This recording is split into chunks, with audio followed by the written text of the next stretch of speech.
Welcome, Rally Towel Sports family, to another episode of The Generous Degenerates presented by Rally Towel Sports.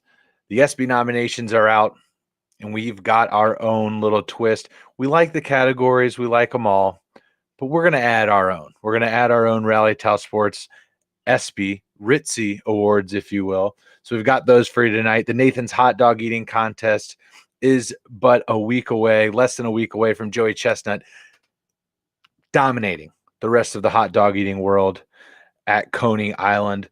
We've got a little bit of mailbag for you, so shout out to everybody that dropped those on Twitter. We're going to be getting into the mailbag, Twitter and Facebook. We appreciate you. Today is June 28th. It is Elon Musk's 51st birthday. So in honor of that, and in honor of his rumored fight with Mark Zuckerberg, we are going to be doing some celebrity cage fights, some celebrity death matches that we would just love to see. All that and more here on The Generous Degenerates. Make sure you follow us on Twitter, subscribe on YouTube, and on TikTok. Let's have a good show.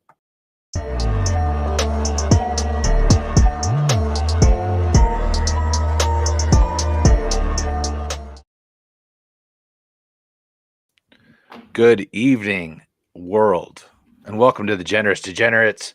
I'm Corey. He's Aaron. We're here to fuck shit up. Aaron, how was your week? How's your weekend, buddy? It wasn't too bad. Did some finally got the kayaks out with Saw the that. wife. It was a really good time for Sunday, and I got some golf in before that, so I had a pretty busy little Sunday, and we had a friend's birthday party at Edgewater Beach downtown as well. It was cool. It was a nice little weekend.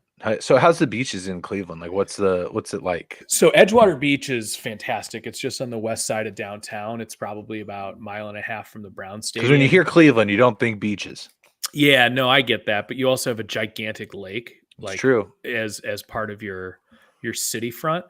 And I'll be honest with you, Corey. This beach about 10 years ago was a total dump. The Cleveland Metro Parks took it over about 10 years ago, and the Cleveland Metro Parks is insane. The golf course I took you to, before my wedding, Big Met, also maintained by the Cleveland Metro Parks. Like they have land all over the greater Cleveland area. Which all well may be true, but I think the real hero here is probably LeBron James. I mean, there's a lot of similarities to that timeline. So okay. I guess if we want to throw him a bone here, that's fine. No, but I mean, like, dude, they rake it every day. It's beautiful. It's awesome, and it was honestly really cool to just see like beach games. So many people out. Just what beach games were played? That's what I want to know. I played some bocce ball. Oh, nice. Excellent yard game. Beach game acceptable as well. We were like on the grass park area of the beach. Yeah, Was Morello there? Did you bring the pooch? No, we did not bring the dog. It was like a surprise birthday. We didn't want to. He was fine. Huh? He would have gotten extra excited for that surprise. On the other side, they have a dog park beach as well. So there's like they rake the sand every day, but on the other half of the beach they don't intentionally. So just shit everywhere. No, but like it's intentional to be like, okay, if you want to bring, like, that's the dog park. That's where you take the dog. Right. Beautiful. That's excellent. It was a good weekend, at least up here in Michigan. You got some good weather on Saturday as well. Yeah, for the most part, man. We're getting crushed right now with this smoke though from the wildfires. Dude. Fucking I don't know about you guys, but today was just awful. So we had it yesterday as well. I didn't feel comfortable taking the dog on a walk. Yeah. We had it yesterday when I left the office, and it like had a smell to it. I don't know. It wasn't like, it was like almost like burning plastic or something like that. It kind of smelled like that a little bit. I don't know. It wasn't like, oh, somebody's having a bonfire. You know what I mean? That's what it smelled like for me this morning. Did it? Okay. But like after work, it smelled worse. And I wonder if that's like a mixture of like the smoke and like our contributions to the ozone deteriorating and all of those things mixing together, like car fumes and shit, just all mixing together. I wonder if that's any bit of it at all, but could be. Yeah. Anyway, well, we got a great show tonight. We're gonna have a lot of fun. I'm excited for a lot of these topics. Of course, we've got Elon Musk and Mark Zuckerberg. Happy birthday, Elon! Big 5'1". there was a rumor that they were going to be doing a cage fight. So Aaron and I threw it back to our childhood. One of the best shows that I should have never been able to watch, Celebrity Deathmatch. And we're going to be going through what our favorite celebrity cage fights would be, but also who would we want to challenge in a cage fight just for our own personal vendettas. ESPY awards are out. Yeah. So we're going to be giving our own nominations. Fuck their nominations. Fuck their categories. Right. Rally Telesports is bringing the better ones. So we're going to be going over that. We got the Nathan's hot dog eating contest on Tuesday. We are but 6 sleeps away from Joey Chestnut continuing to dominate the hot dog eating field. Like, why does anyone else even show up at this point is what I'm really wondering. You know, it's a game of, no pun intended, a game of runs. Nice. Because what was the guy who won it like 10 years before? Kobayashi. Kobayashi, yeah. Yes. Like, there's only 2 names in the game. That's true. That's true. And for the better part of about a decade now, there's only been one. And it is, I believe, did he used to go by Eater X? Am I correct in that? Now, do you watch this? Do you regularly watch the Nathan's hot dog eating contest? No. If I'm being honest. You should. You should. It's repulsive. It's great. Okay. I mean, like, I always see the highlights of it, but am I like, what is it, noon on the 4th of July? Yes. Yes. Yeah, I'm not like setting my clock by it. Well, all right. Well, it's kind of like when you're driving, you're like, man, what is all this traffic from? And you finally get up and you like kind of like peek around the cars. You're like, oh, that looks kind of bad. And you kind of get up there and you naturally just kind of go give one of those little goosenecks, those little rubbernecks and look over. It's like that. That's a similar. So you're the traffic. I'm the traffic. Yeah, absolutely. Absolutely. I am the reason why festivities don't get started earlier on the 4th of July, because I have to watch that. Followed by, I believe now the cornhole championships are on after, which, I mean, gotta watch film, gotta get better. It's a great study. So, but we'll talk a little bit more of that. We got our own little version of that. But first, get into a little bit of mailbag here. We had, I want to give a proper shout out. So let me pull this up on Twitter here. We've got at McCluskey R. Shout out to, looks like Ryan. Shout out to Ryan. Ryan, we appreciate you. On Twitter here, coming in with, you can only go get one free agent right now. One current free agent in the NFL right now, Aaron. Max $10 million deal, but it can't be Hopkins. Who do you pick and why? Yeah, I'm going to be honest. I'm not giving 10 million to anyone on the board. I'm not either. In terms of up to, I mean, there's only 2 options. Now, it depends on your team, of course. Big time. I think he's a Lions fan for what it's worth. I'm not necessarily speaking from the Browns' perspective, but I mean, Dalvin Cook's the best player on the board, and you can get him for cheap. What do you think in terms of a contract for Dalvin Cook right now? 1 year, $3.5 million. Okay. There's another player out there that I'm thinking along the very similar lines, same position, that I think you could probably get a little. So I think when we're looking at available free agents right now in the NFL, at this point in free agency, you're looking at value and depth. Am I wrong there? No, 100%. 100%. I mean, the only guys that I'm even seeing that are even in that class, and I just have such a sour taste in my mouth from Clowney from last year. So like, no, I'm not. And Ngakoue is going to be on his 6th team in what, 6 years or 7 years? Sure. Ngakoue is in, like, now from a just purely, now I'm the Browns GM, probably the only guy I'm even sniffing around right now. What I'm waiting on, of course, is, you know, who's going to get cut after camp. Sure. And I think that's where a lot of people are kind of at. Right. You know, are any of these guys going to get signed before that, or are they going to be waiting until, you know, oh, God forbid, running back X tears his Achilles in training camp, and it's like, all right, well, let's call Dalvin Cook. Right. Yeah, I think there's a couple of guys that kind of fall into that category in terms of depth. And I'll just, since we're talking running backs, one right now that I think could be of value as that third down back based solely on his ability to pass protect is Ezekiel Elliott, one of the best pass protecting running backs in the NFL. I think you can get him for $3 to $4 million right now on a 1 year deal. $3.5 million 1 year deal. Bring him in. The only issue is he willing to take a back seat? I think the market's kind of determined that that's where he is now, though. Yeah, it's take a back seat or retire, right? Yeah. So I actually look at a team, like you guys in the Bengals, where I think Zeke makes a lot of sense because Yeah. he can be your backup. You already have somebody who is a receiving threat, and between the tackles, Zeke can kind of still do that, but not at the same level. But what you brought up was the most important, was the pass protection. And Yeah. so what's everybody always talk about with Joe Burrow? You got to keep him upright. And I think Mhm. the Bengals did a good job of addressing that this offseason. But for the price of a pack of peanuts in NFL terms, why not give a flyer to Zeke?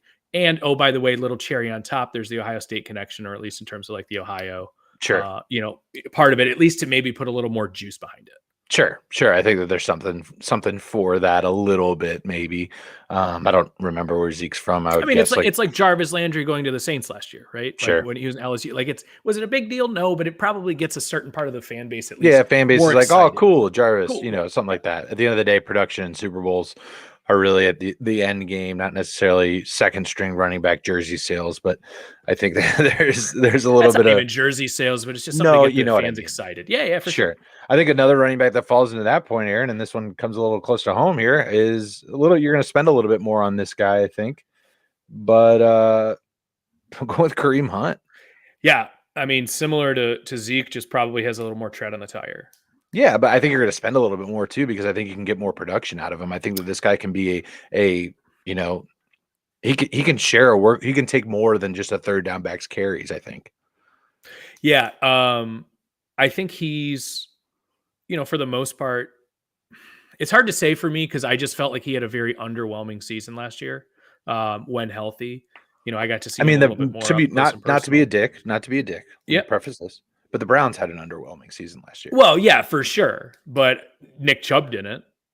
And I'm just saying, he's an anomaly, Aaron. That guy he cannot be the measuring stick. There were players on the Amari Cooper had a great season. Yeah, he did. There are some guys sure. I hear you. Also, down in the flats 3 or 4 weeks ago, downtown Cleveland, saw Kareem Hunt hanging out with the boys, having a little Saturday fun day. You personally saw this? I saw. Yeah. Did you go say hi?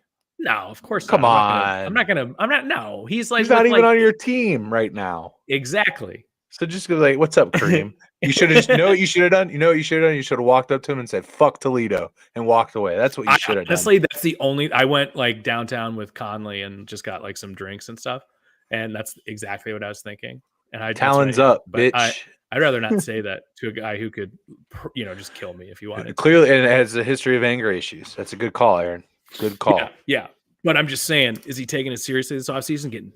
Going down to the flats on a Saturday? I'm joking. I'm look at Taylor Lewan and all those motherfuckers right now. Those guys are living it. Have you seen this shit? The beer Olympics that these yeah.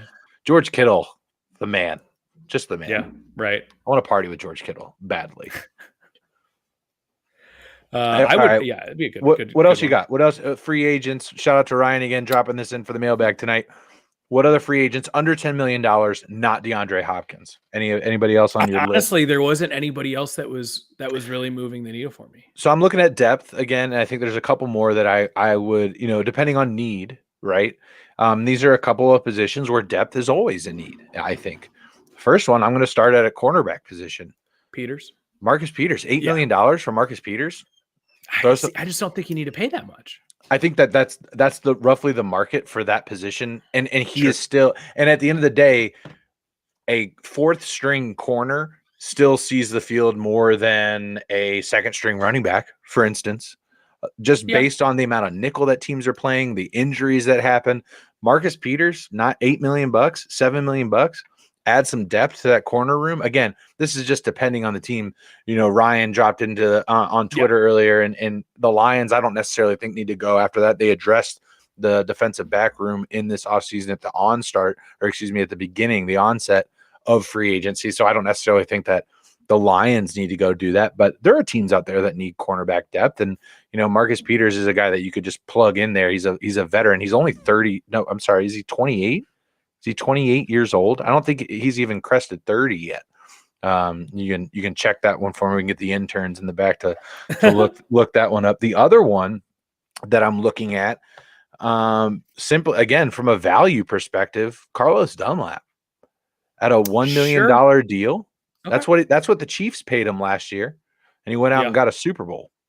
So and he got not substantial starting playing time, but he was on the field a good portion in those pure passing situations.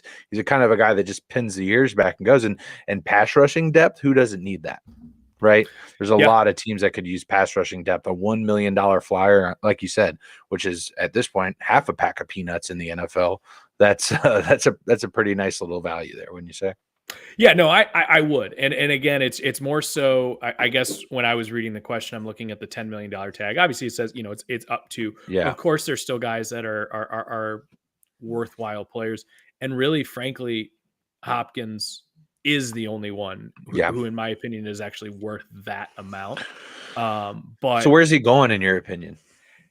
I don't know. I mean, Yeah. like you've heard Tennessee, you've heard New England. I've heard rumors of the Browns. I think there are teams that make sense. I'm always going to think teams like the Bills or the Chiefs are going to make sense.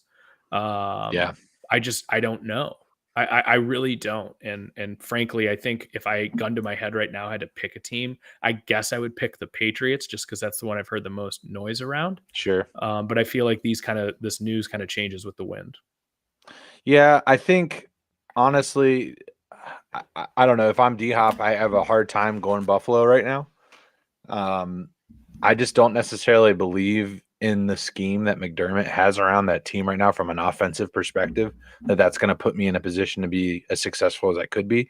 Now, that's not to say that they haven't gotten a lot of success out of the wide receiver room and guys that, like Gabe Davis, we would, Gabe Davis could be a result of Stephon Diggs and stuff like that. But, D Hop goes there, his production's going way down. And I think McKenzie just left in the offseason, if I'm not mistaken. Isaiah You might be McKenzie. right, yeah. Yeah, I think he's on a different I can't remember where Isaiah McKenzie ended up. Colts. I believe he's on the Colts. Isaiah McKenzie is. But I don't know. I don't necessarily think that I would want to go there. I mean, if I'm D Hop, the Chiefs, I mean, that's where I want to go for sure. I think he's gotten paid plenty in his career thus far.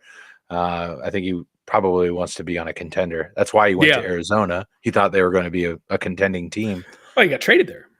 Well, yeah, he had a no trade clause in his contract with the Texans. Did he? I believe so, because he got that huge extension with the Texans. Yeah, I've just never heard a receiver with that. I thought he had, because Deshaun did.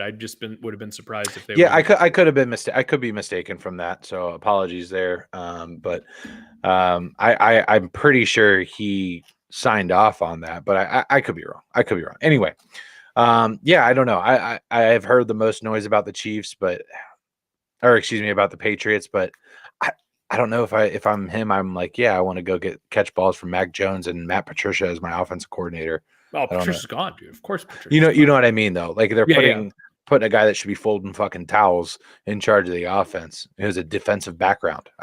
I would say that New England typically has a fairly vanilla offense. That's for sure. I don't know. It really just kind of depends on what D-Hop values.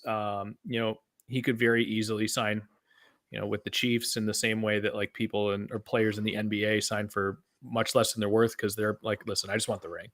Or, with a team like in that situation. Because there's not a single wide receiver in the league where if they're like, I'm going to go play with Patrick Mahomes, where I'm like, well, that's not going to work out. or like be a good situation. And it seems like they're always in need of, real receiver talent, or I guess the best way to say it is good value at the receiver position. Because you already are going to have Travis Kelce and of course Patrick Mahomes just take such a huge part of your cap and like what you're doing with your team and how you're building your roster that the view in Kansas City is it's kind of similar to how Bill Belichick treated the receiver core in New England for a very long time, ironically enough, talking about where D-Hop might go. I know that the quarterback is going to be the rising tide, for this receiving core, and everyone's going to rise to that level because the quarterback is that good. It'll be interesting to see. I think you're right. I don't know that the unfortunate thing is it's football. Somebody's going to get injured in training camp. and it's going to open up these situations for players. I'm just trying to think of what I was going to say, like the last time that this big of a player was available this late into the process. I mean, off the top of my head, I mean, you're talking about he's a free agent now, but you're talking about a guy like Clowney the last like 3 or 4 years. And but I don't Sue, think when he was a free agent this late, was he like top 5 in his position? You know what I mean? D-Hop top 5 at his position anymore? Who's your top 5 wide receivers for receivers? Yeah, Justin Jefferson. Yep. Devontae Adams. Of course, your guy in Cincy. His name is Jamar. You can say it. Jamar Chase. Cooper Kupp. And still got Kupp up there. Okay. Oh yeah. Okay. I mean, yeah, I dig it. No, that's cool. Yeah. And then you're talking maybe Diggs or I don't really Tyreek. know. I'd have to Tyreek. I'd take Tyreek there at 5. Yeah, absolutely. Yeah. That makes sense to me. That's fair. Yeah. That's fair. I mean, top 10 is he probably in for sure. I think more so the point is what teams right now are really looking for that. Everyone always wants a receiver, but I think teams are striving for different things. Like Cincy is a perfect example, right? Like, it makes sense to add talent, right? But does D-Hop fit for what the Bengals are doing? Not. No, absolutely right. not. Why would you even mess with that? You already have 2, top 20 receivers. What's the point of 3 top 30 receivers? Sure. Throwing Tyler Boyd in there. But like that's a situation where it doesn't make sense. You could even make that a little bit of that argument for, like Los Angeles or, and I'm referring to the Chargers, of course, but there are teams that need true number 1 receivers. And then that's why I said, like, the Browns make sense to me a little bit because. What about Seattle? I mean, you got AJ Brown, you got Tyler Lockett. No, they have DK and Tyler. Or DK Metcalf, I mean. Is Lockett, has he lost a step? No, but they also just drafted Njigba. That's right. Yeah, Jason is on the Seahawks now. Fantastic point. So I mean, the Patriots make a ton of sense. There's a ton of need there. I mean, there are plenty of teams where it makes sense, right? Like Carolina, like that, it makes sense there. I was going to say the Bucks, but not really with Godwin and Evans. I think they're good on that. The Vikings, willingly Vikings, though. The Vikings, they just lost Thielen to Carolina. Yeah, but who's there? They have a guy, another guy there that looks Justin Jefferson. He's pretty good. No, not the guy listed at 1 at receiver. Yeah. I don't know, man. I think, and again, I hate to say it like this, but oftentimes a lot of these decisions come down to opportunities that we clearly don't see today that make a ton of sense tomorrow because, player XYZ gets injured. Somebody comes into camp, loses a step. Yeah. I hate to say it, but there was the report today on ESPN of there's going to be more gambling suspensions that are going to be handed down. Like I don't, the season, we still have a long way to go to the season. And that's supposed to happen tomorrow. Am I correct? I think so. Or at least that's what it sounded like. So I don't know 100%, but there'll be ample opportunity. Like I am sure that D-Hop will be on a team, barring him being the one that they're like, oh shit, D-Hop gambled on games. Maybe that's why he's not getting signed yet. Yeah, maybe. All right. Well, it'll be interesting to see how it plays out. Ryan, we appreciate the mailbag. We'll start putting these out every week, guys. You can follow us on Twitter at rally_towel_s. Go ahead and follow us on Twitter or like us on Facebook. Shout out to Ryan for dropping that in for the mailbag. We appreciate you, buddy. All right. Let's move on, Aaron. This has been one of the potentially most hyped things that is not going to happen. In Elon Musk and Mark Zuckerberg in a cage fight. So you've heard that this is just it's they've already come out and said that it's not happening. Is that true? You're shattering my dreams right now. I mean, I don't know for sure. Who knows anything anymore? God, Like this is, please and I let was it texting happen. you about it. Like this is just straight out of idiocracy. Like it is 100%. So from my understanding, I think Zuckerberg is actually like, yeah. Oh, I would take Zuckerberg for sure. He's like trained in jujitsu now. Mm-hmm. Like he like does And like jujitsu tournaments and shit. And I think Elon Musk was trying to be funny meme boy on the internet because he thinks he's very entertaining. Yeah. And Zuckerberg's like, yeah, I'll do it. And he's like, I'll do it. And then Elon Musk probably found out that he's seen all these videos of Zuckerberg breaking blocks with his feet. And he's like, no, I just like hang out with Joe Rogan. Yeah. I just like smoke weed and drink mushroom tea and like send like rockets Elon, to the I don't moon think and shit. Any training. He's just like a blob of a human kind of. He's just I'm not sure how much physical exertions, but it led us to think, Aaron. No, we've got a couple of things that we can go this. We can go, who would we want to fight ourselves if we could get into the ring with any celebrities, sports, wherever, just celebrities. If we could get into the ring, sign us up for that card. Or we're going to do both of these. Or yeah, of course. Who would be the best celebrity fights that we would want to watch? So which one do you want to tackle first? I mean, if it's fighting celebrities, I think the goal is I want to win, right? So, I think also just like I want a shot at them is kind of where I was at with this one. Because if it's I want a shot at him, this one doesn't work because I was about to be like, I'm so sorry to do this to you, Michael Cera. Oh my God.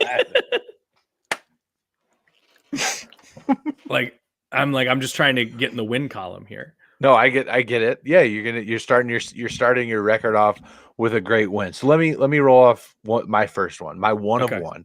If I could pick one celebrity that I want to get into a cage, and it kind of goes with both of those, that I think I'm going to win, and it would just feel really good to have my fist hit his face. Okay. Skip Bayless. Ooh, that's a very interesting one. Yeah, like just the total troll. I think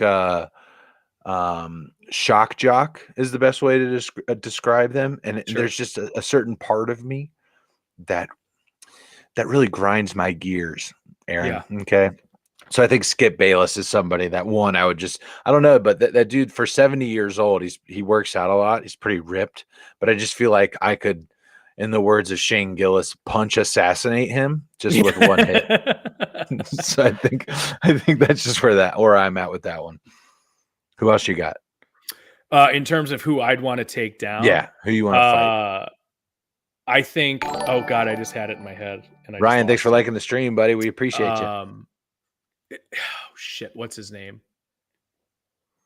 Part of me wants to just say Jay Leno for some reason. Yeah, no, that makes sense. Very punchable face. Oh, I remember now. And again, one I'm probably not going to win, but can I please just get a hack at Grayson Allen? Yeah, for sure. Why wouldn't you win that?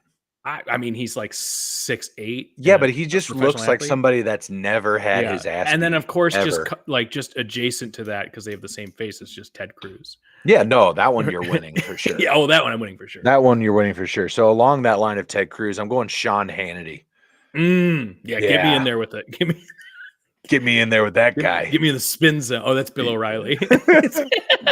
Same. That actually kind of leads me to one of my cage matches, and Ryan with a good one in there, of course. Kanye, Pete Davidson. I mean, here's the thing: Kanye's got the really crazy, but Pete's got the reach. You know, he's the tall, lanky guy. That's true. Plus, he has that massive dong to give him balance. Sure, so, exactly. Yeah. Just throw the kickstand up like a kangaroo, and just and then launch. This one, you know, a little bit on the political side, but I want to see Jon Stewart versus Tucker Carlson. Oh, yes, dude. Oh, yeah. And you know what? I almost put Tucker on my list of guys that I would want to fight. Yeah.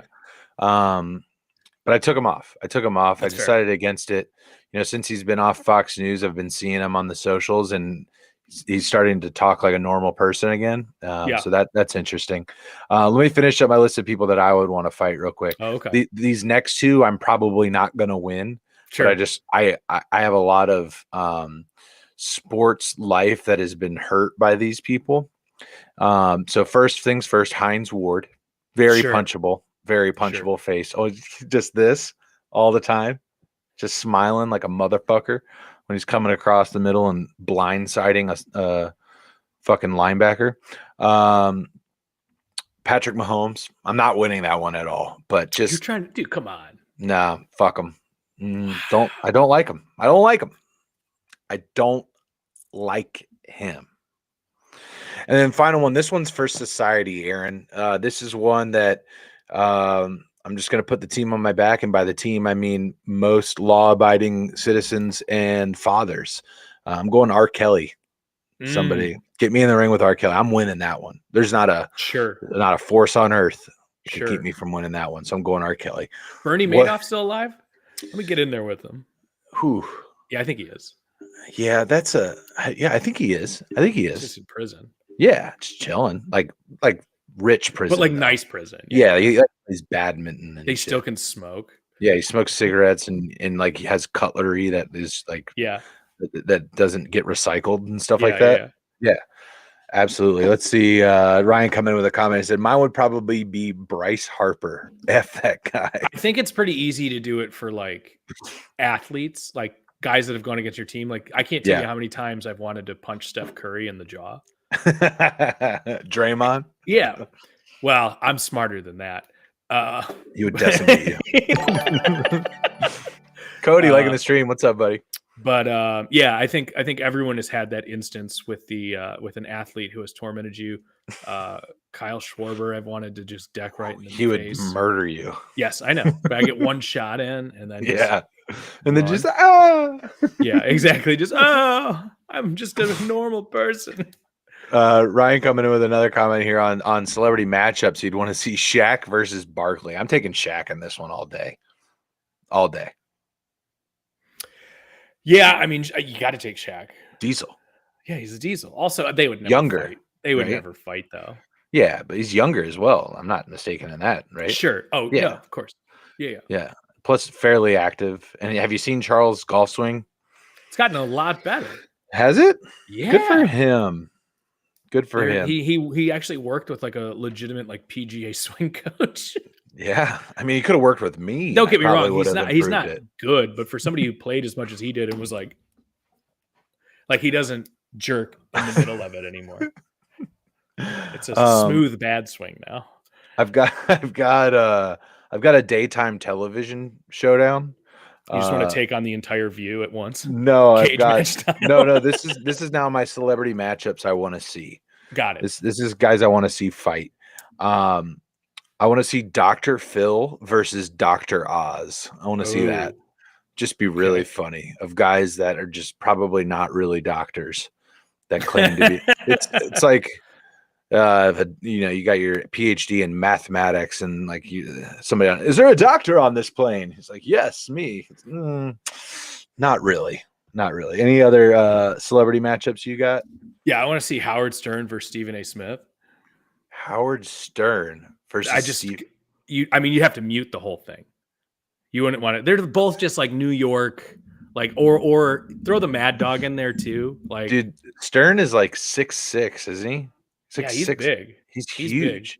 Big. But I feel like Stephen A is probably. Actually, I don't know. He's short. He's pretty short. The reach on that one, right? Just that alone would be bad. I've got two heavyweights just because I think it would be an amazing fight. I want to see Travis Kelce versus George Kittle. Oh, just go at it. Yeah, dude. There's no beef there. There's no beef. You're just talking pure pound for pound. Good fight. Get the red trunks over here. Yep. I guess other red trunks over here. Yeah. Just like a little bit darker shade of red. Right. Okay. And they touch gloves. It's all respect. Yeah. Oh yeah. Yeah. At the end, they're probably hugging, saying "Great fight." Who wins that though? I'd take Kittle. He's got the psycho factor. He's got a little bit more of that. Like I've seen people smoke crystal meth in my presence before. Yes. Just kind of vibe. You know what I mean? Yeah. You always take that. Over Shaker Heights. Come on. I can see that. I'm trying to think of some. It's a very well-to-do neighborhood.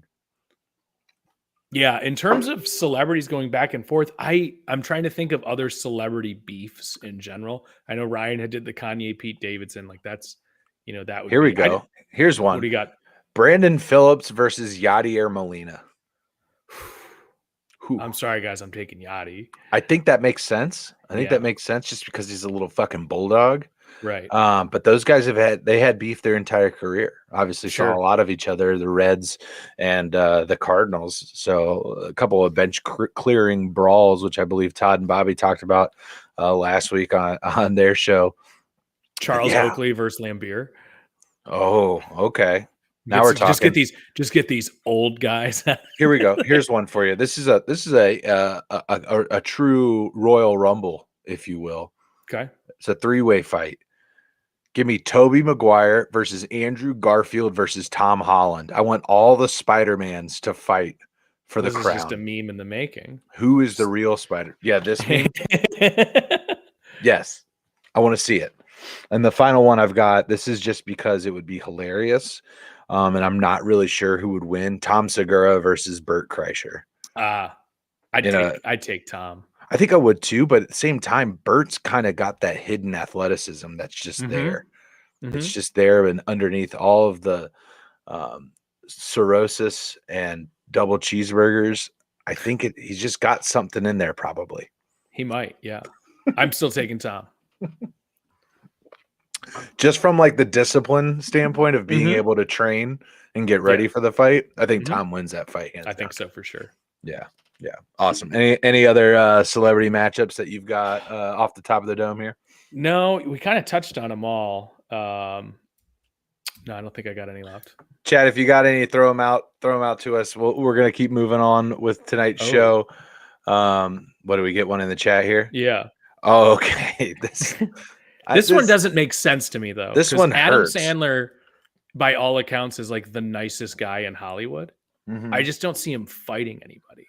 Also, Jim Carrey, a bit of a pacifist. Yeah, he's a dare I say nihilist? Objector. Yeah. I like how we both went Lebowski. Yeah, we both went there. We just went full Lebowski. Yeah. I'm trying to think of other. Oh, you know what I want to see? I want to see a cage match of all the Chris's. So like Chris Pine, Chris Evans, Chris Pratt, and Chris Hemsworth. Oh, well, Chris Hemsworth wins that, I think. Probably. Yeah. Probably. He's a brick shit house. But I want to just and he's Australian. I want it Royal Rumble style though, where you don't know, and next thing you who's know, coming in, just yeah, exactly. Yeah. And then you're just, like, oh God, it's Chris Christie. Oh,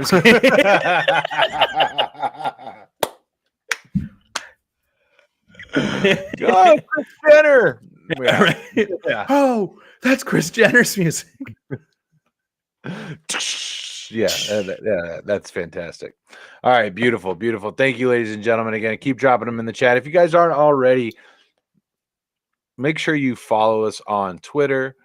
You've liked us on Facebook. Share this stream. Get the word out that we are hanging out and talking tonight. Get some people up in the live stream. We appreciate you. And if you're not able to stick around, but you want to catch the rest of the episode, don't forget, we are on every platform where you get your podcast, Spotify, Apple Pod, whatever. You can check us out there. Aaron will have the pod up tomorrow at 11 a.m. So, Aaron, the ESPY nominations came out. Yes, they did. They came out. Have you voted? No, I have a little bit of an issue with the concept of the ESPYs. It's like an award show for sports. Yes. Yeah, that's why we play the fucking sports. Good point. Aaron. They crown champions. They do best player of the year. Now, I guess it really what it comes sports awards, cross sports for sure, Corey. And I think part of the reason it's done is it fills the void between the All-Star game and no sports. The sports, what's the equinox is when it's all four. It's the eclipse. The sports eclipse is when right after the All-Star game for always baseball. Got his baseball. Yeah. So that's a good time to do it, to at least get some eyes on it. But but in general, I'm not a huge fan of the concept. But well, then that's perfect. Nevertheless, that's why we're here, Aaron. It's to exactly, because these are the real awards. These are the Ritzies, the Rally Tell Sportsies. And that's what we're going to do tonight. We've got a few award categories for us tonight. And Aaron, I'll let you start off. You can pick the award, describe what the award is, and give us who your nominations are. So up first, we have the Antonio Brown Get Your Shit Together Award, or You Might Be Out of the League. Of course, named after Antonio Brown for that exact situation happening to him. Are you going to leave the field throwing your shoulder pads, your jersey, waving? Also, one of the greatest memes ever.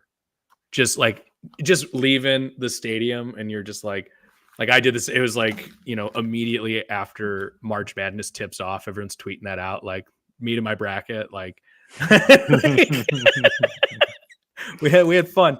My first nomination here, of course, is Ben Simmons. Ooh, good one. Very good. Didn't have him down, but that's a great nomination.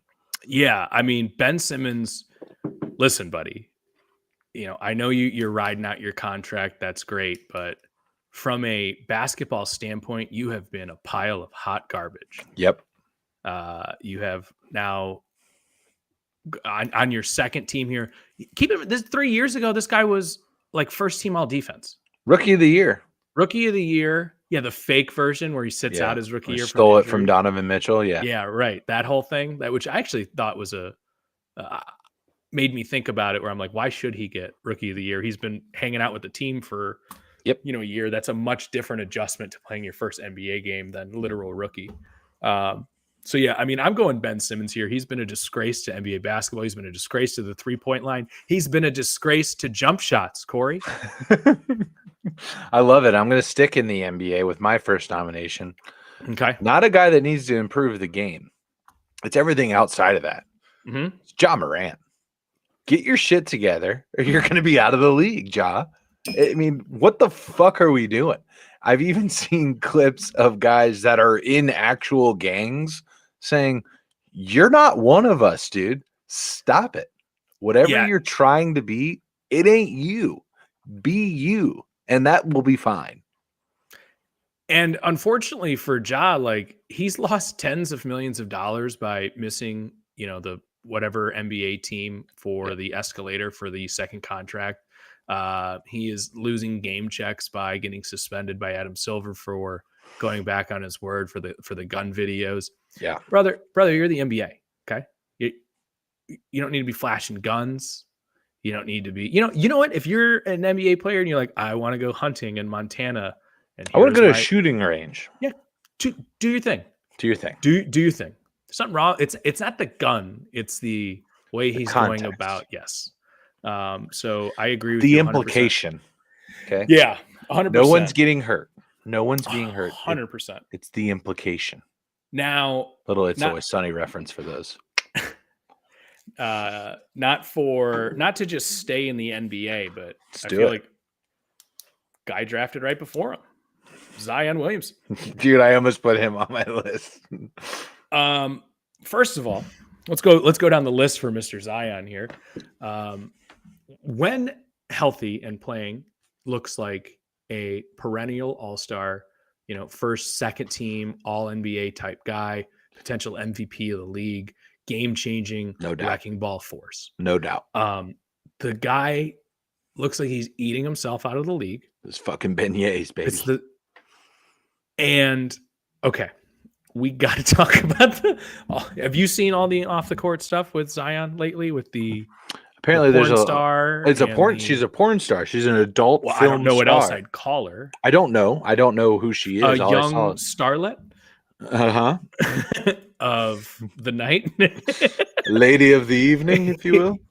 Yeah. Is she a porn star or is she just a lady that has the oldest profession? The former. Okay. Yeah. So, good for her. Yeah, sure. Appreciate your service. Boy, is she just dragging him through the Twitterverse and the social media. So she's pregnant now, right? Well, I don't know. At this point, it is one of the wildest social media things I've ever seen in my life. So I haven't seen this. just everything. I can't. I don't even know where to start, dude. And I don't even want to try. Just go search. Do yourselves a favor and jump down that rabbit hole. Is that what you're telling us? Jump down the rabbit hole, the Twitter rabbit hole. Be careful where you're searching it. Because of not course, at work, because of the implication. Yeah. No, because of the profession. Maybe don't do it on a work laptop. Maybe don't. And I'm not telling you to look that up, but even if you search that, Jesus. So Zion, get your shit together. Yeah. Okay. I'm going to get us out of basketball. Please. I'm going to move over to the NFL. Kind of along the same lines, in terms of, adult film stars. There was one that, I think fairly a few teenage boys were familiar with back in the day, the MILF Hunter. And that comes along the lines here. First round draft pick, MILF hunting, Zach Wilson. Zach Wilson. Ooh. Get your shit together, buddy, or you will be out of the league. I think there's nothing more telling than when your team drafts you in the first round and then signs not one, but two, and then now 3 different quarterbacks. The final one is absolutely replacing you in Aaron Rodgers. The prior 2 were borderline starters, kind of stopgap guys that you could get in there, and Joe Flacco and Mike White. They go out and get these guys and bring them in because they don't trust you. They don't think you're good enough. Zach Wilson, get your shit together or you will get the Antonio Brown Award and you will be out of the league. He's going to be fucking playing XFL or USFL football with AJ McCarron if he's not careful. Yeah, that's fair. I'm trying to think if we have any that might be enough of the nominations here, unless there's some honorable mentions. Or I got one more. Okay. I got one more, also in football. Okay, more on the John Morant side. Joe Mixon. Joe Mixon. Now, Joe Mixon has not gotten in trouble for anything yet. That hasn't happened. He hasn't gotten in trouble for anything since he got in trouble at Oklahoma, which was atrocious and gross and horrifying when it happened. But Joe Mixon, where there is smoke, quite often there is fire, my friend. No pun intended with the current situation going on in the Great Lakes region right now. But Joe, get your shit together or you're going to be out of the league, man. What the fuck? Nobody wants to touch that shit. The Bengals are standing by him right now, saying that he's going to be their running back going into the season. They're with him. Maybe it's because it's the last year in his contract, and it gets very cheap for them to cut him after this season, which might very well happen. It will. I just don't understand, and how could I? I'm not from where they're from, or I didn't have the same upbringing as him, or I haven't gone through the same things that he has. I'm not him, so how could I possibly understand? But people that are in a position such as that to have the world and continue to put themselves into a position where it can all be taken away. It's just troubling, especially as a fan of the Bengals. A guy that, we've drafted, there's controversy around him. Was going to be a top 10 pick before we got him. He fell to us in the second round and, has done nothing but, good things for the organization up until the last 14 months, relatively. And, just troubling. Joe Mixon, get your shit together. We've seen how the NFL values the running back position as well. So fair point. It's not exactly very replaceable. 100%. The only other one I have as an honorable mention is not really eligible for this award because it's more than one person. Okay. But NFL players that are out there gambling. Dude. Get your shit together. What are you doing? Listen, are they stupid rules? 100%. 100%. The NFL is making money hand over fist over sports gambling. Now, not betting on NFL games, especially ones that you were a part of, I completely 100% agree with that. If some dude's going to make $100 parlay in the team facility on an NBA game that has nothing to do with his shit at all, doesn't really bother me. Doesn't matter. Especially it doesn't matter because, we're all talking about, how much the NFL is making on this stuff. So really that part of it doesn't bother me. But at the end of the day, those are the rules. Can't do it in a team facility. You can go to the casino downtown. You can do it at your home. You can do whatever. But NFL players that are gambling, get your shit together, man. It's 1 year suspension. Get yo shit together. Yeah. And there a new, like you said, we said earlier in the show, new suspension is going to be reeling out later this week. I think I heard Thursday was the date. We'll have to check and confirm what that is. But man, Sorry, I was just gonna say Calvin Ridley doing that. He's gonna get another chance, but these fringe roster guys that are gonna get in trouble for this, like you're done. You are going to be out of the league. Yeah, I don't know anybody that wants to take on that burden of somebody that's fucking up like that this early, especially now going forward. It's like what the repercussions are. There's no reason for you to not know. Like Calvin Ridley was the first, right? He was the poster child. They had to make an example of him, and they did. They suspended him for a year. They didn't really make an example of him. They had the rule on the books already. Like although we didn't know about it, the players did. Sure, but there weren't really any offenses to that point. And then there was, and he got dinged for it. I heard reports that there was a player that lost over $1 million gambling on sports, either on the NFL or at a team facility. Over $1 million fucking dollars. Also, if you're him, if you're the NFL player, get a guy. If you have to bet like that much, you don't think that there's players right now that have like a buddy who texts their guy? Yeah, that have like a buddy. Not even text, just like call them. It's like, hey man, this is what I want to do. Or just like, hey, let's go grab lunch today. And it's Friday. Here's what I want to take. Put that down for you. Don't think there's people doing that? Of course there are. Of course there's there's degens everywhere. There's degens everywhere. Awesome. All right, so that is the Antonio Brown get your shit together or you're going to be out of the league award. Moving on. This is for the fans. We have For the Love of God Sell the Team award. This is in honor of Dan Snyder.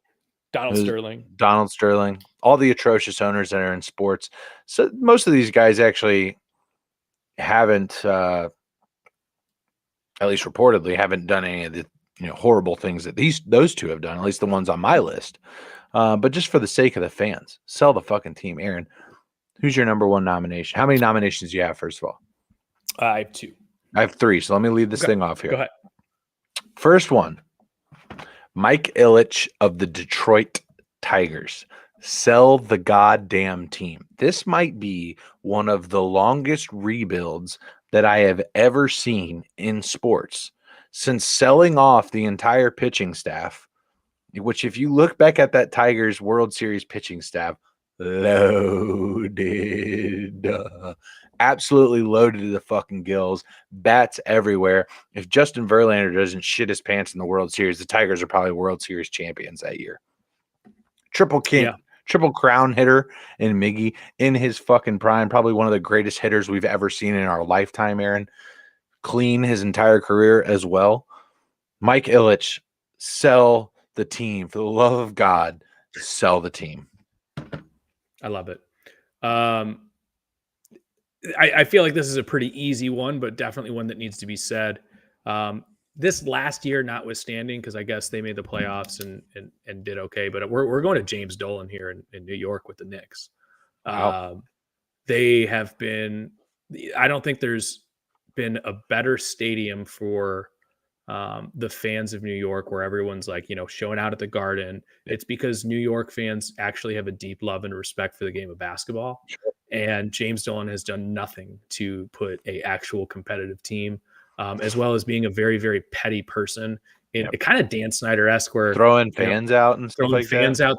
Throwing former player like the Charles Oakley thing.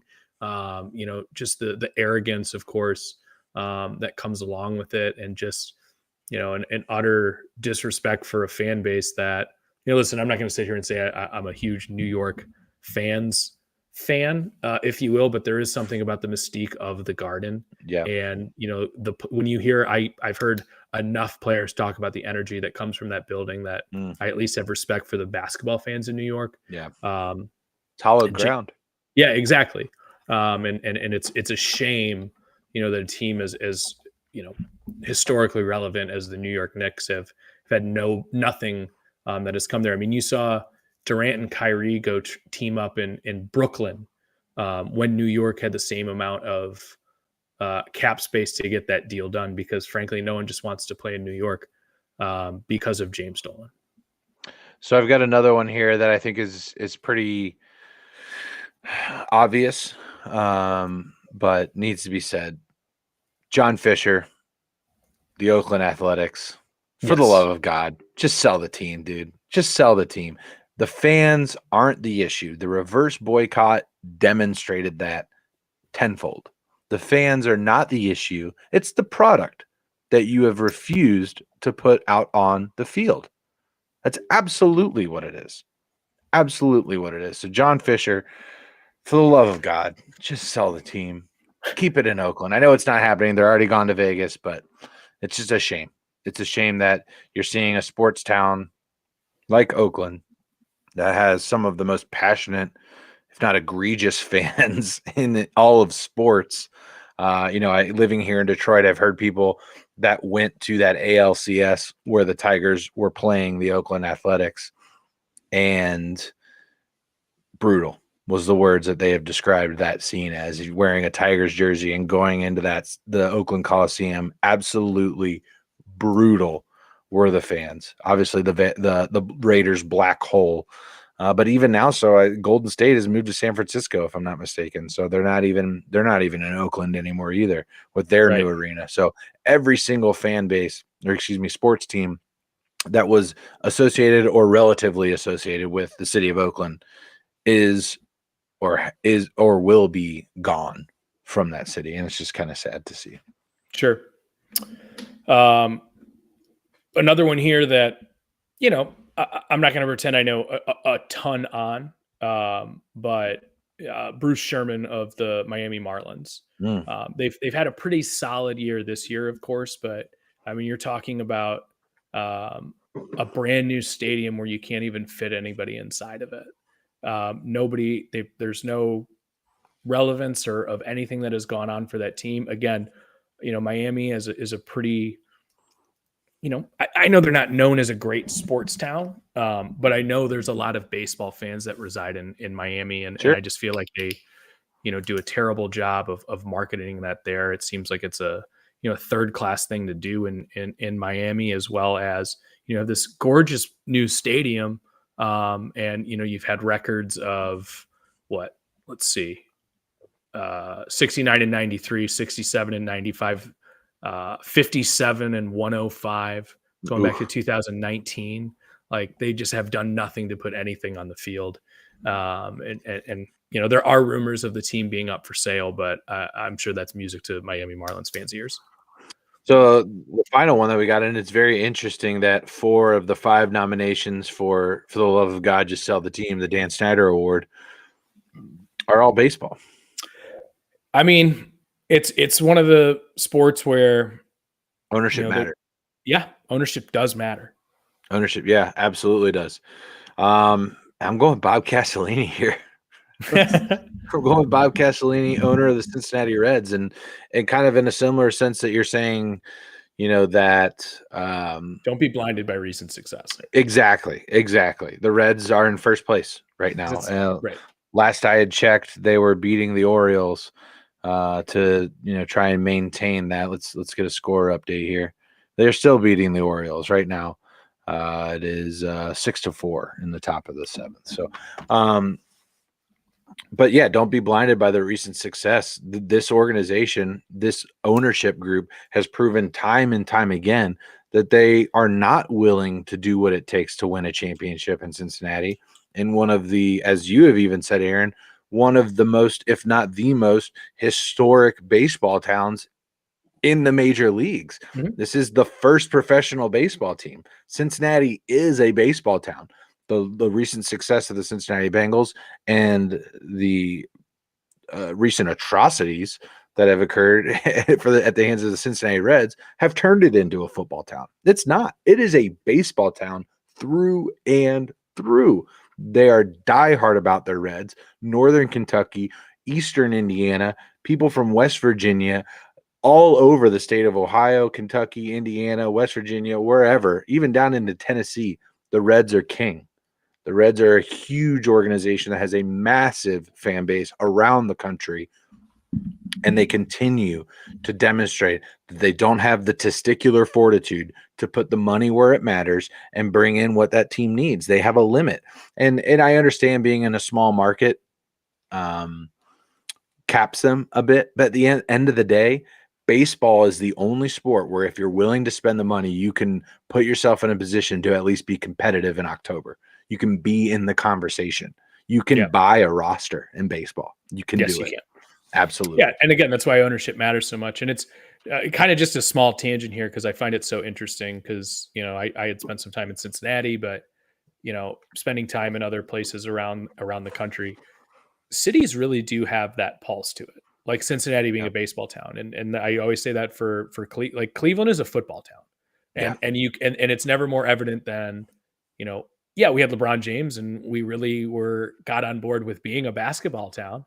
But the second that goes away, or the second that there's even a bleep on the the machine that's judging our heartbeat for the Browns, like, oh, Browns did something. What are we doing anything at all? Yeah. Like everyone's all in, and there are towns that are just like that. Yeah. Like I think Chicago is another good example of that's a baseball town. Mm-hmm. Yeah, of course, when Michael Jordan's there, people are all on board with that. And when the Bears are good, great. Yeah, but it's the Cubs. Man, it's Cubs and White Sox, but Cubs. Yeah, but Cubs. Yeah. But it's just an example of that is the recent series that the Reds just had against the Braves. It is the largest, they just set a record, a home attendance record for a 3-game stretch against the Braves this year. That ballpark's been around since like 2002. Yeah. And they just set a record for home attendance. And that's because the people are craving a solid baseball product. If you put out a division winning, and the NL Central isn't even that good.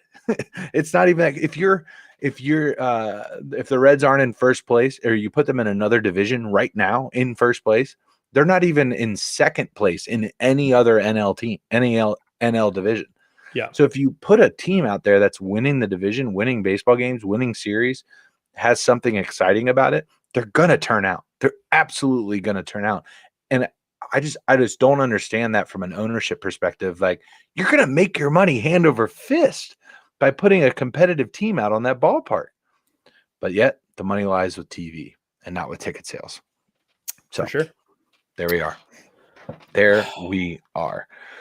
All right, Aaron, what is our next up on the Ritzy docket here is the Rick Fox or the Clyde Sweetfeet Livingston, Mr. Steal Your Girl. That is a reference to the 2003 movie Holes, where Rick Fox plays Sweetfeet.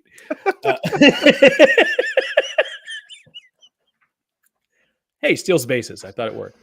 Yeah. And Rick, let's face it, Rick Fox, gorgeous man. And we have to get this out of the way. Very comfortable in our own sexualities, Aaron. Absolutely. We're going to talk about some beautiful men right here, I think. Yeah, we are. I have a couple that hit a little close to home, and I have one that I'll take outside of it. Okay. We'll start number one at the listen, guy was here for a very, very long time. Mm-hmm. You couldn't go 15 minutes hanging out with more than 3 women without hearing the name Kevin Love. Kevin Love, Mr. Steal Your Girl. Yeah, I see it. Yeah. Ain't leaving him alone. Kevin, don't do that. All right. All right, get your hand off her back. Thank you, Kevin. Thank you, Kevin. Oh, I'm just gonna go grab a drink with Kevin. All right, I'll be there. Yeah. What time are we going? Yeah, what time are we going? Yeah. Mm-hmm. So just want to talk ball. Just want to talk ball. Yeah, it's cool. It's cool, Kevin. It's cool. First off on my list, a guy that's born and raised in your neck of the woods. I'm not leaving the wife alone with Travis Kelce. It's not happening. Not happening. Not Absolutely happening. Not. The charm, The The looks, smile. Yeah, dude. smile. Sure, he's a great dude to hang out with. I'd hang out with him. I would hang out with him in a heartbeat. I'm sure he's Yeah. a University of Cincinnati guy. He's a Bearcat. I mean, I'm at least doing hand stuff.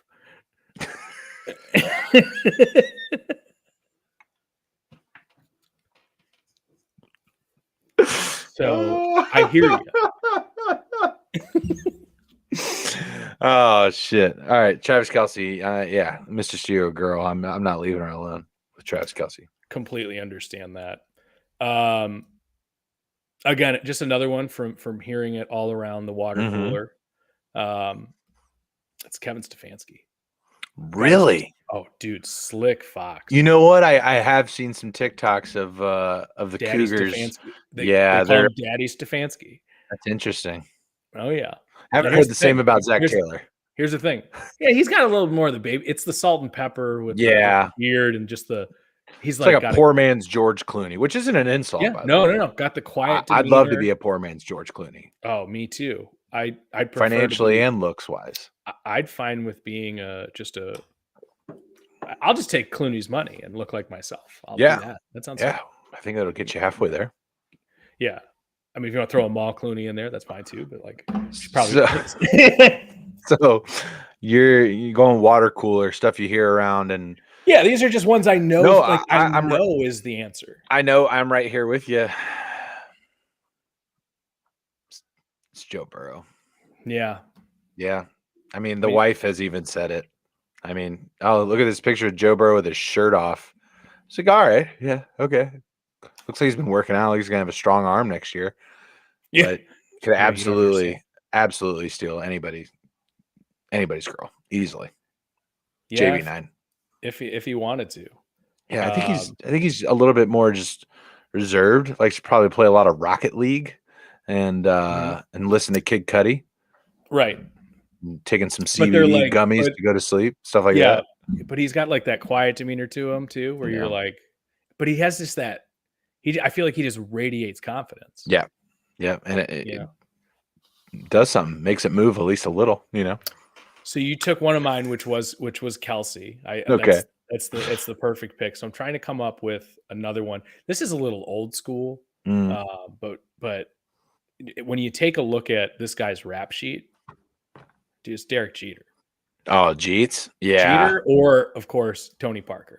Those are he got Eva. You got Eva. Yeah, and then was like, who cheats on Eva Longoria? The greatest French basketball player of all time. Can you imagine? Just oh my goodness. So there's another one that I think isn't on my list, but when you said rap sheet, I think Jimmy Garoppolo has to be. Jimmy G, yeah, but Jimmy G goes for the porn stars. The porn stars. Good for him. Yeah. Good for you, Jimmy. Here's one that just based on his rap sheet, I'm not leaving alone. Hemi Butler. You know who we're not giving enough credit to? Who's that? Some of the PGA Tour guys. That's fair. DJ, not happening. DJ Koepka, nope. Yeah, no. You know, I'm just gonna take your wife out over here and talk to her. No, you're not. I'll Justin be right there. Thomas, I think I'm okay. Yeah, I'm good with Justin Thomas. I'm good Cam with Justin Smith, Thomas. no doubt. Yeah, go with Cam. Good with Scotty. He's a man of Christ. Wouldn't do that. And he's married. He's a man of Christ. He's a Texas man of Christ. Exactly. Yeah. But so is Jordan Spieth, and I'm like, I don't think so. Yeah, I don't think so. He went to Michigan. Can't trust him. Cannot trust him. Spieth went to Texas. Are you sure? I think he went to the University of Michigan, if I'm not mistaken. No, because he went to Texas, and then because JT went to. We're gonna look this up. Is JT he born? Is he from Michigan? Maybe he's from Michigan. That could be. Where is Jordan Spieth from? I was saying college. I'm sorry. Sure. So he's from Dallas, Texas. I thought he went to Michigan. It could be just you know who else I'm not doing? He went to Texas. I just don't know why I thought maybe he just wears a lot of the maize and blue a lot. Keeping on the PGA Tour. Not letting Patrick Cantlay. Because he's just going to take his sweet ass time. Yeah, he is. He's going to play get up in there. He's gonna, that fucker. Yeah. Oh, so I noticed the other day that your watch had died. So I went and I bought you a new watch. Oh my God, Patrick. That was so Oh my sweet God. of you. Long Yeah. game. Shit Yeah. like that. Evening, Rob. Jumping in the chat, Rob. We appreciate you dropping by, buddy. Thanks for coming. We are doing our Rally Towel Sports revisions of the ESPY nominations with our own Yeah. awards. Currently, we're doing Mr. Steal Yo Girl. Guys, we're Right. not leaving the wives alone with. What you know who I'm putting in this list? Who's that? Jalen Hurts. Ooh, I like that. Not happening. Not happening. Not happening. No way. No, just a smooth operator. Mm-hmm. Exudes confidence. I'm Patrick Mahomes. I'm good with. I'm good with. Go. That's the voice. Hey, Patrick's gonna give me a ride to work. Great, saving on gas. Good for you, It's a babe. good job. Good But for Travis, you. Travis I don't think Kelsey's so. in the car. Nope. I'll be taking you. It's 30 miles out of the way for your commute. We'll leave early. Okay. I'll We'll sleep in leave the early. car. You'll drive. Yeah, you'll drive. Yeah, absolutely. So that's all who I had. Any honorable? I got Jimmy Butler already on there. Any honorable mentions for Mr. Celio Girl? No, I think we covered all We did a good the job. athletes I do hand stuff with. What about Sean McVay, Ooh, that's a good one, but he's too psycho. Cliff Kingsbury? Yes. Yeah, Yeah, I think he's that's an honorable mention for sure. He's just kind of a weird looking dude, but pulls top tier talent. You know what I mean? right. Um, And just for their own safety, Saban. yeah. Or Urban Meyer as well, of course. Honorable mention Ricky Fowler. No. Yeah, No, he's Ricky kind of gotten a Fowler's good dude. Also, little. I think he's got a banging wife. The guy's happy. I think he's a happy guy. He's good. He's good. Oh, Tiger. Not Yeah, happening. probably. Yeah, Yeah. not happening, dude. No way. No way. Tom Brady? Yeah, probably not. Yeah, probably not. Probably not. Yeah. All right, that's about the limit of my comfort level on this topic. So we're going to go ahead and move on to our final our Ritzy Award, if you will, a revision to the ESPY nominations. Our final award. I think this is my favorite topic here. This is my favorite one so far. I'm glad we saved it for last. This is the Bo Jackson Award. Yes. Players that could absolutely either, all pro or all star in another sport, similar to what Bo Jackson was able to do.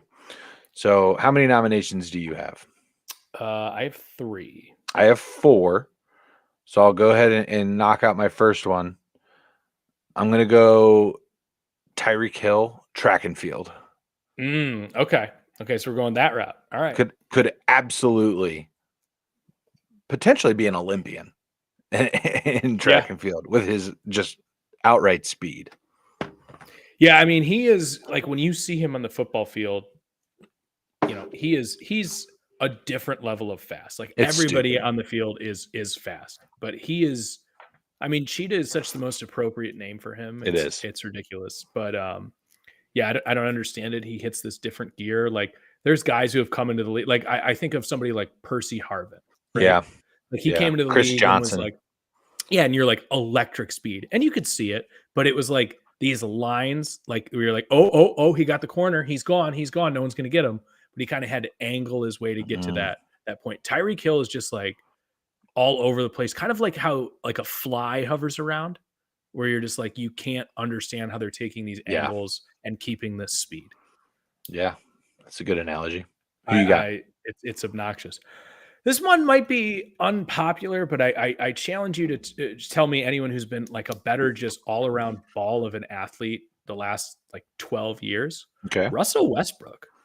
What sport? I think from a pure Bo Jackson perspective, like I could easily see Russell Westbrook being like a running back or something like that in the NFL, but also just like soccer. Yeah. Like imagine Russell Westbrook being like a midfielder in soccer. Yeah. Yeah. Like, Absolutely. Yeah. No. I think he's one of, and I know it's easy to kind of shit on him now just because he's had, some downtrodden last couple of years, but we're talking about a guy who averaged, 3 triple doubles in the league, and probably one of the best athletes we've seen in the NBA in the last 12 years, in my opinion. So I'm going to go with a guy that I think could play in the NBA that doesn't. I'm going to go Darren Waller. Ooh, okay. Darren Waller, I think he played basketball as well, if I'm not mistaken, in college. I believe so, yeah. I think Darren Waller could probably play in the NBA. Yeah. Athlete. Just pure athlete. And I completely agree with that. And I think he did. I mean, it's such a common thing that you see the tight end, right? Like we like know Antonio Gates, Jimmy Graham, even Tony Gonzalez played some college basketball, I think. Sure. You know, there's tons of guys that do it or at least get the opportunity to do so. Which I find to be very interesting. That and that's kind of leads me into my next one, which again is probably pretty obvious, but I'd say this too. What sport do you think transitions the best to other sports, or professional sport? What sport, like the skill sets in that sport, allow you to transition to another sport? Yeah, or like what athletes in what professional league do you think could be? What percentage has the highest chance of making another league? And I can give. I mean, to me, it's. So I don't think it's baseball. I don't think it's baseball. I don't think it's soccer. So it's either basketball or football. But I would probably say basketball, right? Because it's running and jumping and being physical. Those are the three things of that sport. So I would probably say that. No, easily, because and we've seen guys who aren't good enough to be in the NBA that never played. Again, Antonio Gates, like never really played football. That get the chance to play the sport purely off of their athletic instincts. Yeah. And again, they're not good enough to play the sport that they were playing. Yeah. So that's how I feel too. And again, this is not to be a cheating answer, but just to the ruling of the Bo Jackson award. It's LeBron James. Yeah, dude. Absolutely. Yeah. I mean, absolutely. he was a high school receiver, all state, just as a freshman, because he's like, oh, I have to focus on basketball from here. But like, tell me LeBron James couldn't be a tight end, and then same thing. LeBron James would be like the greatest goalie of all time. Absolutely. Took the words right out of my mouth. He would probably give LeBron James the resources and training that Michael Phelps had and tell me he's not the greatest Olympic swimmer of all time. Yeah. Yeah. Probably just frame alone and muscle mass and ability. I just want to see LeBron do the butterfly. Yeah. Dude, just smoking people. Yeah, right. Absolutely. Could you? Yeah. I mean, baseball is kind of out of there. I don't necessarily think LeBron is cranking dingers. Just, I mean, if he gets the mechanics down, but like that's more hand-eye than anything. Like, cause you see like people that aren't athletes, like Prince Fielder, just crank bombs. Dude, that's so funny you brought him up because there's just something that came across like YouTube today when I was on my lunch. And I looked up his baseball reference, and I forgot his dad, Cecil Fielder, also played. Yeah. And I looked up his stats. They both hit the exact same amount of home runs in the MLB. That's amazing. 319 home runs. That's insane. And that's so funny you just brought up Prince Fielder because I saw that today and I was like, huh, well, call me a son of a bitch. Like, I've got one more that's kind of a recency bias, if you will. But just based on his speed, give me Ellie De La Cruz lined up as a wideout. He's 6'5", 220 and runs like a fucking deer. Give me that guy. So basically, he would just be TJ Houshmandzadeh. Just run down the field. Just kind of fast, but just huge target. Huge target. He's going to climb the ladder for you easily. You probably got one play in him because when he gets hit, he's going to snap like a twig. Right. But if you got you got 60 yards, 3 seconds left in the Super Bowl to win it all, put Ellie in, just send him streaking down the sideline, just throw it at him. Oh my goodness. I love that. Any honorable mentions of guys that are kind of like borderline, kind of fringe? I would love to see Giannis play volleyball. Oh my God.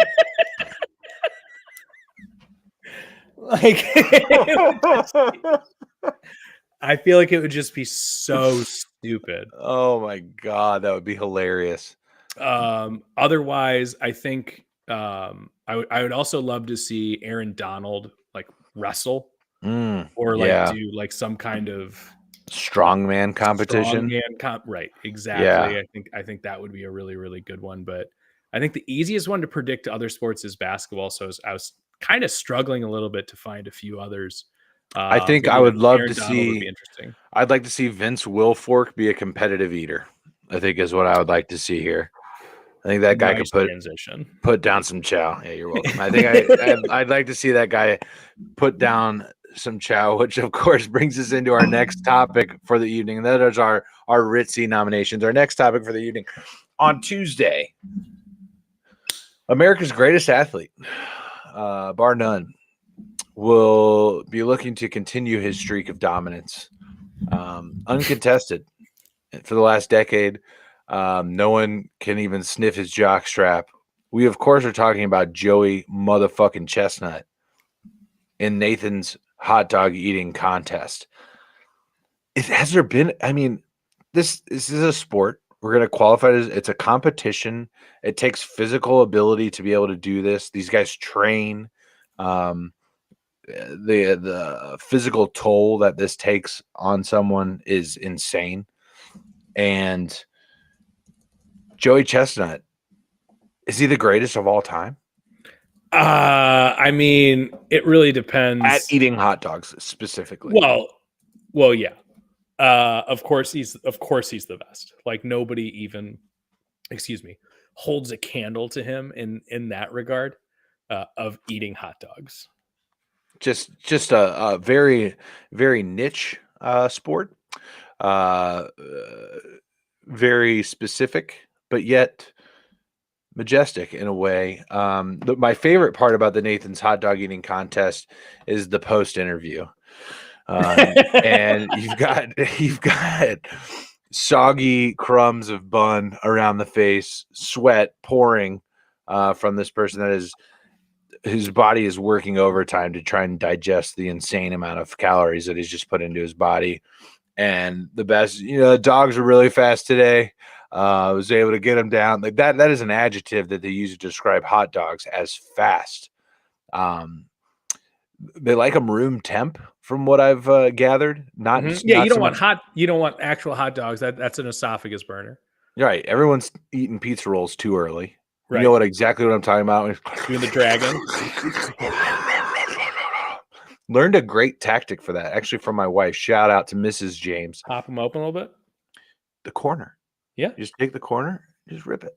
Yeah. I do that. I get a plate of pizza rolls, my little saucer of ranch and sriracha blend.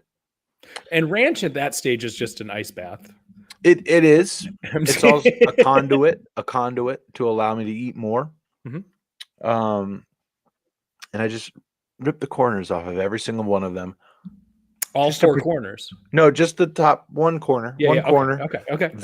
A vent, if you will. And then you can even give them the little, just a little pop. Just make sure that we're not producing any more steam out of that, and it just protects the roof of the mouth there. So this is a pro tip for you, which leads me into I'm just killing it with the segues tonight. What foods, Aaron, do you think that you could eat more than anyone? At least in your group of friends, like you could put it down, like you get like 5 dudes. So it's interesting you said pizza rolls because I wasn't even thinking that. That's such a good one. That's on my list because I honestly was just gonna say pizza. Pizza rolls.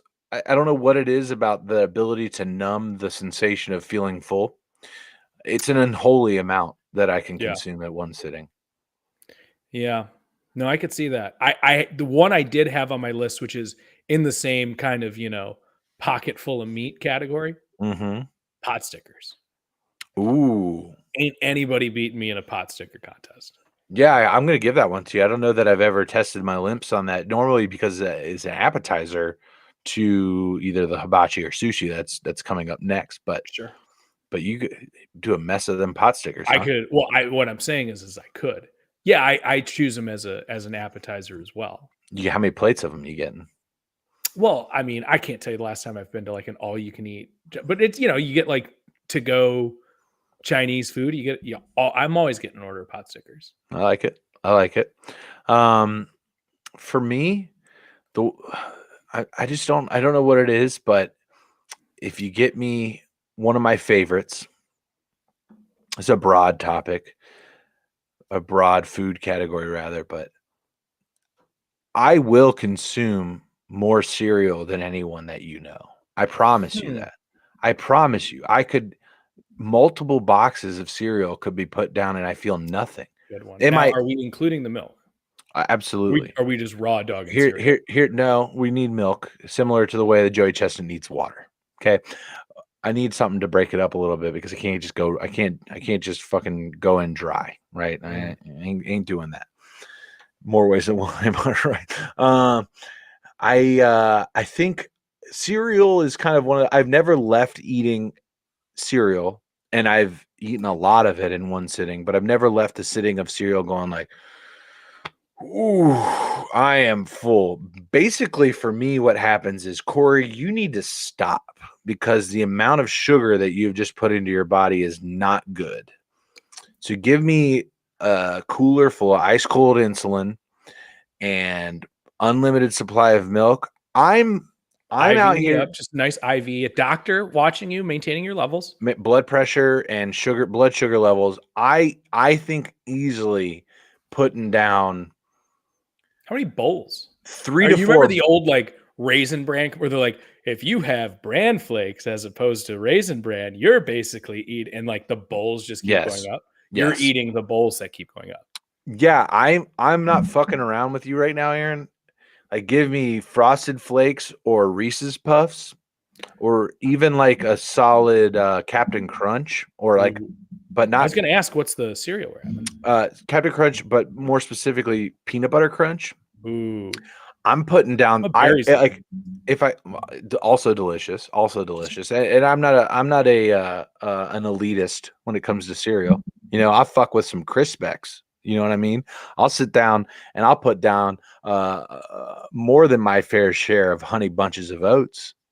Believe you me, I will. And dude, Aaron, I'm not Crunch. I'll fuck it up. Like, it doesn't have to. Like, my favorite cereal is Banana Nut Crunch. Delicious. And it's like a healthier cereal, like, like a fiber-rich cereal. I will pound cereal. I will do it. I swear to God. That's such a good answer. So bowls. Talk to me about bowls. Aaron, I'm talking boxes, bro. I'm not fucking around right now. I promise you, minimum 3 boxes. If I was in a competition, 3 boxes of cereal. I promise you.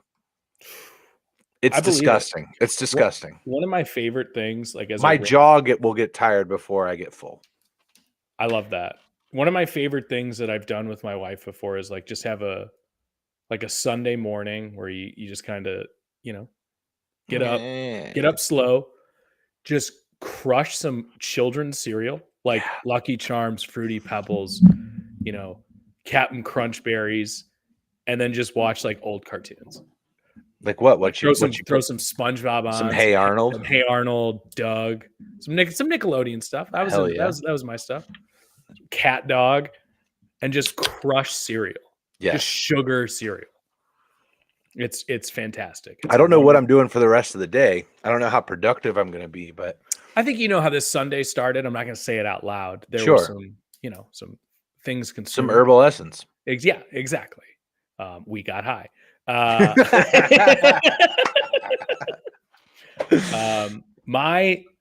So this is kind of in the similar vein of it, where it's like, I don't consider, like how I was saying, pizza or pot stickers, like that's like substance food, I would say, like, and cereal isn't, I would say, like kind of in that same vein. Popcorn. Oh, really? And specifically Smart Food white cheddar popcorn. The Smart Pop? There is, Smart whatever. Pop. Yeah. Skinny Pop or whatever. No. I think Smart it's Pop. Smart Food. I know what you're talking about. Black bag with the. Yeah. Oh yeah. That's just delicious. Brother, white cheddar. There's no bottom to that bag. Is it the guilt-free aspect? Oh, there's guilt, dude. There's a film building on your fingers. as you dig deeper and deeper, and you go, "Why is it starting to cake up on my knuckles?" I'm not joking with you, Corey. Like we get like the Costco size bag. I can't just like take the bag to snack. I have to put it in a separate bowl because otherwise, next thing you know, that thing is gone. Now, don't get me wrong. We can do some butter popcorn, whether it be movie theater or some microwave or my favorite, the homemade kernels.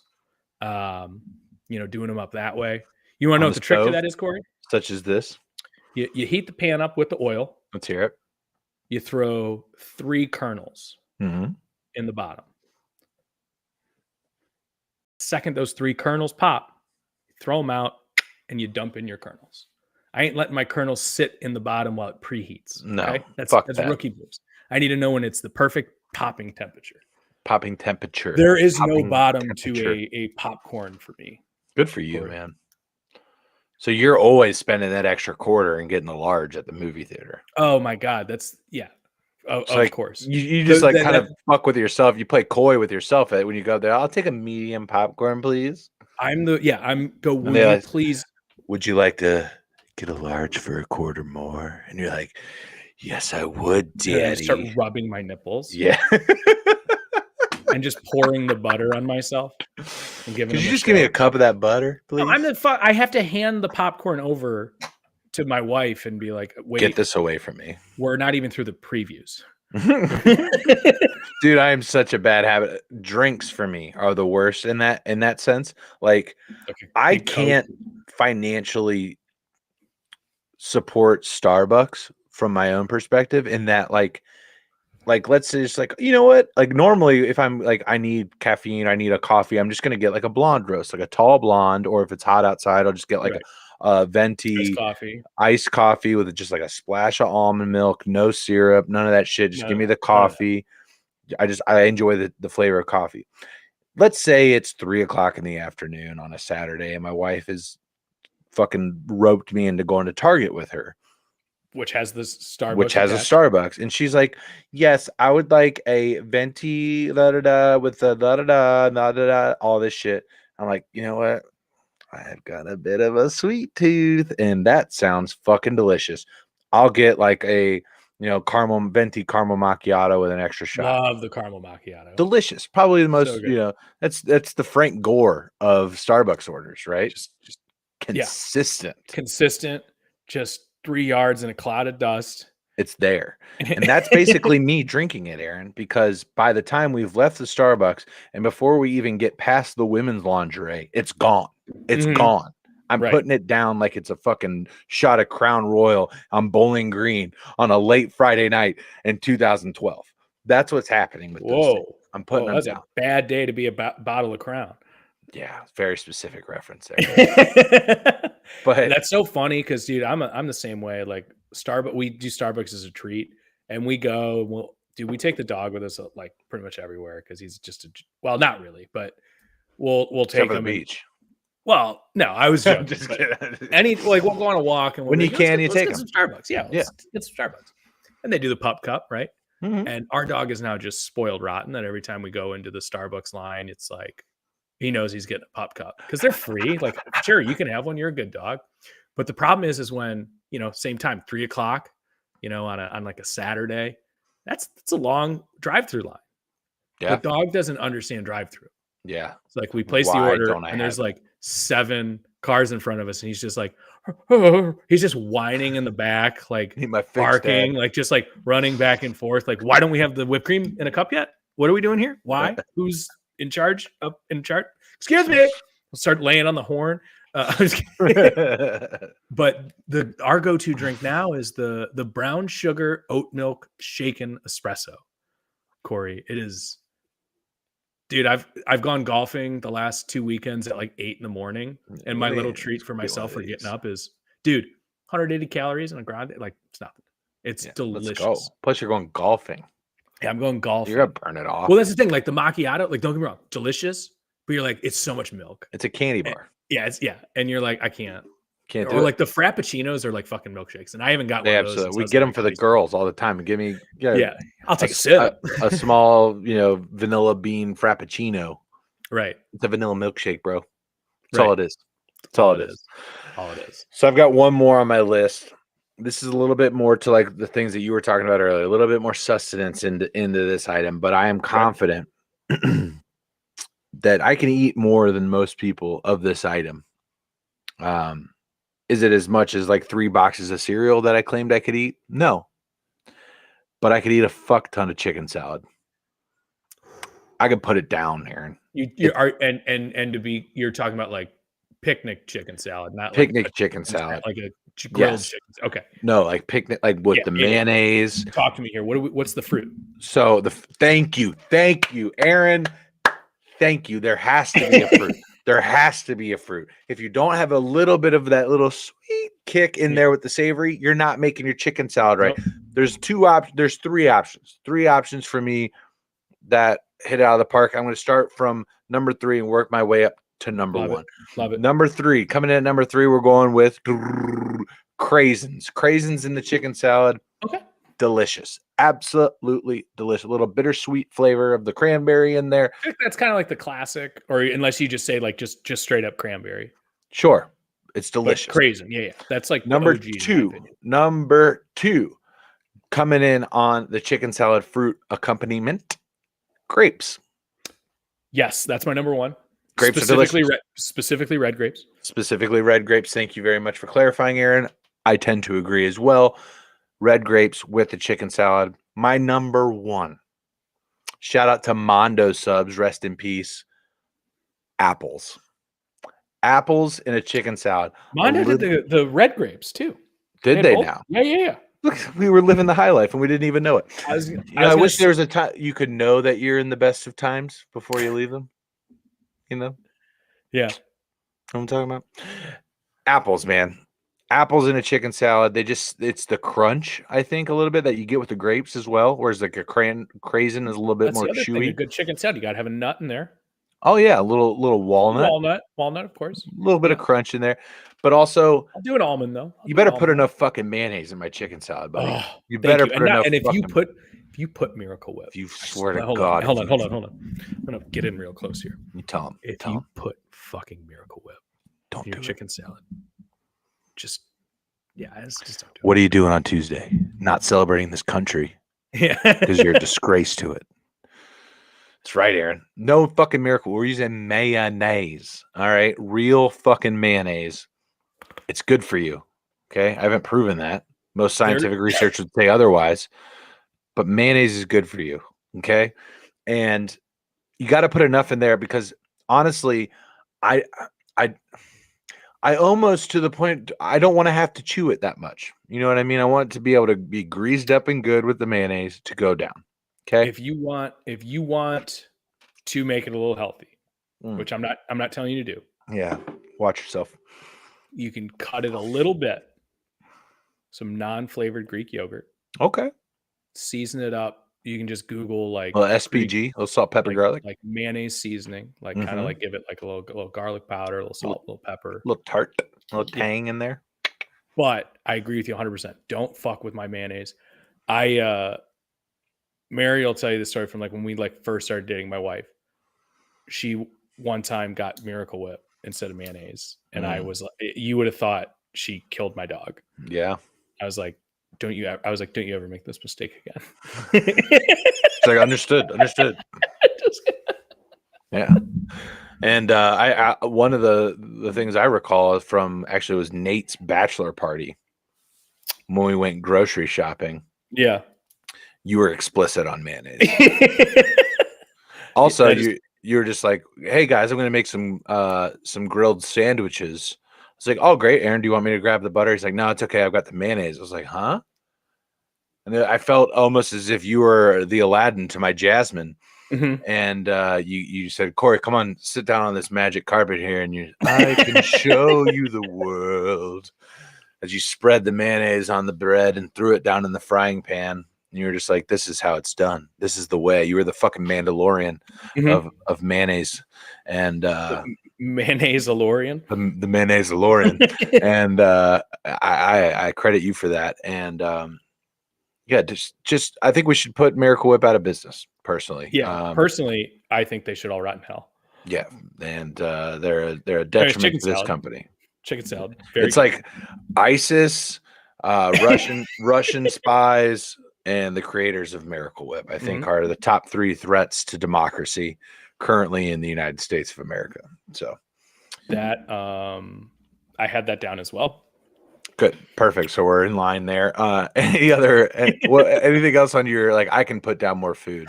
I feel like this is like cheating, but like I feel like I could throw down but when you say most people, like your friends, like your friend group, if you like just I always got the boys like together. Wings. You mean chicken nuggets? With bone, right? 100%. And I'm on that side. I'm a bone-in guy.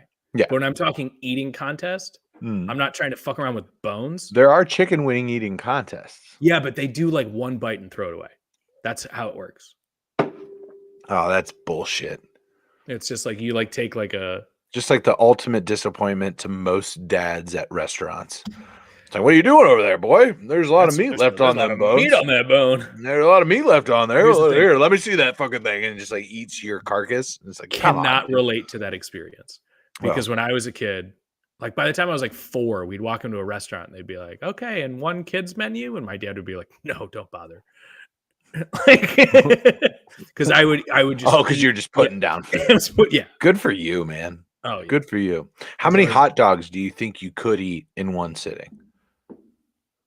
Like stretching myself to the like limit. If you're just going at it, like I'm going for it. Yeah, like you're trying. You get a seat at Coney Island, and you're in the contest. How many hot dogs and buns are you putting down? Max. 6. Really? I think you can do more than 6. I was gonna say I could comfortably do 5. I think you can get down more than 6, Aaron. I think you could. I think you're selling yourself short. I think I could do 10. I don't think I could do 10. I don't think I could do 10. Hot dogs? It's just bologna. The problem is the bread. Yeah. But it's so fluffy and soft. And I know they do the water trick. And I'd be over there like, hold on, I have to put my stadium mustard on. Well, here's the question, Corey. Yeah. Is this hot dog eating contest contingent on me becoming regional manager? Ooh. I think that's a fair point, Aaron. Fair point. We'll have to table that one, and we'll have to get back to that. That's a good point. All right, man. I think that's all we got for the evening. We're coming up on 2 hours here on a show that we had we're in the doldrums of sports, ladies and gentlemen. We appreciate you hanging out with us, and we're pulling content out of our ass. If you've got anything that you want to hear us dive into, hit us up on Twitter at rally_towel_s.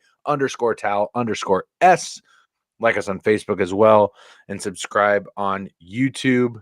That's what we got for tonight. Tomorrow, you can catch Bobby and Todd. They're going to be tearing it up on Ring 'em Up. More baseball content for you for sure. And as always, this podcast will be up tomorrow around 11 a.m. Anywhere you get your podcast, Spotify, Apple Pod, whatever. For Aaron, I'm Corey. We love you guys. We'll see you next time.